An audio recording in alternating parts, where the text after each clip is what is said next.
خليك فاكر إن التاريخ مش بيكتبه دايما المنتصرين، التاريخ بيكتبه اللي كسبه في الآخر، واللي كسبه دايما بيقولوا إحنا صح والباقي خونة عبيد مش فاهمين. تخيل معايا كده، مش دولة إمبراطورية، مش حكومة كينة فرم بشر، مش قانون عصاية طويلة وراها سجن أقصر، وأكتر حاجة بتحبها الإمبراطورية إنك تسكت، ولو ما سكتش نخليك تسكت غصب عنك وبحب.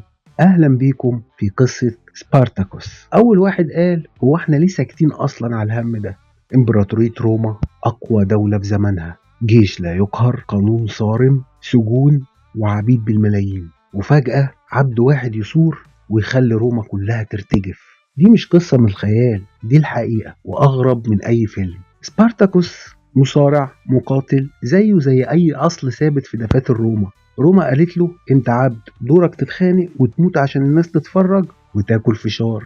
روما كانت بتستخدم العبيد زي ما اي نظام بيستخدم المواطن، شغل، تعب، تضحية، وبعدين تمثال لحد تاني. سبارتاكوس قال انا مش هموت وانتوا اللي هتتفرجوا. اتدرب كمصارع بس ما اتدربش انه ينسى كرامته، ودي كانت اول غلطة للنظام، وخطط للثورة الاكبر في تاريخ العبيد. سنة 73 قبل الميلاد سبارتاكوس وشوية عبيد هربوا من مدرسة المصارعين، ما معهمش سلاح، ما معهمش تمويل، ما معهمش قناة فضائية. معاهم ايه؟ غضب، جوع، وملل قاتل من الوضع القائم. اول انتصار ليهم روما قالت ده حادث فردي ما تقلقوش. تاني انتصار ليهم روما ردت وقالت تجمعات غير قانونية. تالت انتصار قالوا مؤامرة خارجية. وفي الاخر قالوا احنا ما كسبناش بس هم خسروا.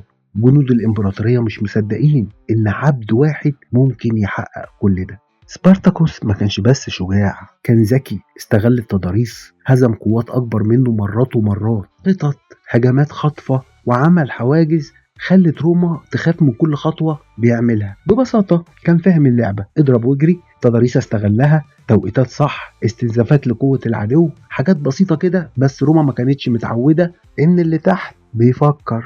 الامبراطورية اكتشفت فجأة ان اللي كنا فاكرينه قطيع غنم طلعوا بيفكروا، ودي كانت صدمة حضارية. حتى الامبراطور بقى يراقب كل تحركاته وهو قلقان. العبيد حبوه مش لانه ملاك، لكن لانه قال ينفع نعيش بني ادمين. حتى شوية من الرومان بدأوا يسألوا نفسهم هو احنا صح ولا احنا بس اقوى؟ سبارتاكوس بقى فكرة، والافكار زي الفيروس مش بتتحبس، مش بتتعدم، بس بتتحور. الامبراطورية كانت أقوى، الجيش الروماني جمع قوته وعد عدته.